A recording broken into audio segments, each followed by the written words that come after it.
হঠাৎ করে হিটু শেখকে কেন কাশিমপুর কারাগারে রাতের আধারে নিয়ে যাওয়া হচ্ছে এমন দৃশ্য অনেকেই দেখেন নাই। আসলে কারণ এখনও খুঁজে বের করা যাচ্ছে না, কেন কী কারণে হিটুকে নিয়ে যাওয়া হচ্ছে কাশিমপুর কারাগারে। সবার মনে একই প্রশ্ন, তবে এই প্রশ্নের উত্তর জানতে আমাদেরকে একটু ধৈর্য ধরতে হবে। ধৈর্য ধরার কারণ হলো যে আমরা যে দেখছি গাড়িতে যাচ্ছে, এই গাড়িতেই হিটু শেখকে কাশিমপুর কারাগারে নিয়ে যাওয়া হচ্ছে। চলুন আমরা একটা ফোন কলের মাধ্যমে কিছু তথ্য। হিটু শেখের ফাঁসি হয়েছে কিনা, না কি সমাচার, সত্যি কিনা? না এমনি খবরে বেশি পাইছিলাম, নেটে পাইছিলাম ফাঁসি আজকে 4-5 দিন আগে নেটে রাত 9টায় ফাঁসি হয়েছে তাই শুনেছিলাম। না এটা কি পরে কি খোঁজ খবর নিছো, কোথায় আছে হিটু শেখ? সে আছে বলে যে আপনার কাশিমপুর কারাগারে। পরে কি দেখা করছো বা যোগাযোগ করছো ভাই?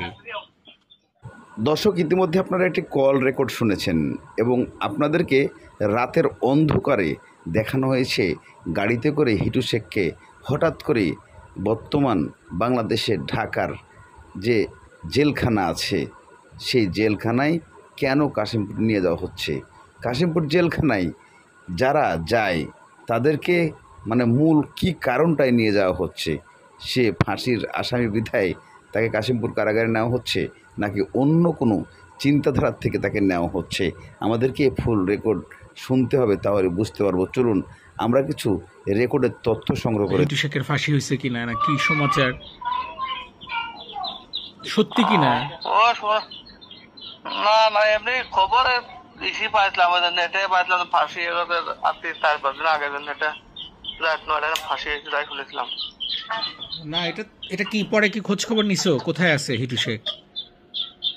সে আছে বলে যে আপনার কাশিমপুর কারাগারে। পরে কি দেখা করছো বা যোগাযোগ করছো ভাই? না আর কথা বলতে পারিনি। ঈদের দিনকে কথা করছিল না, ঈদের দিনকে 5 মিনিট কথা করছিল, আর এখন তো কথা হয়নি। মানে ঈদের দিন ফোনে কথা বলছো? ওকে।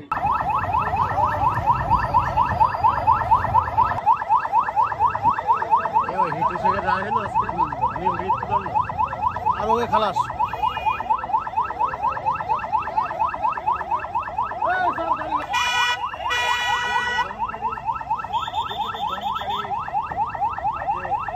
ঘটনাটি 100% সত্য যে হিটু শেখকে কাশিমপুর কারাগারে নিয়ে যাওয়া হয়েছে। এই তথ্যটি একটি মোবাইল রেকর্ডের মাধ্যমে নেওয়া হয়েছে। এটাই মূল আসল কাহিনী ছিল।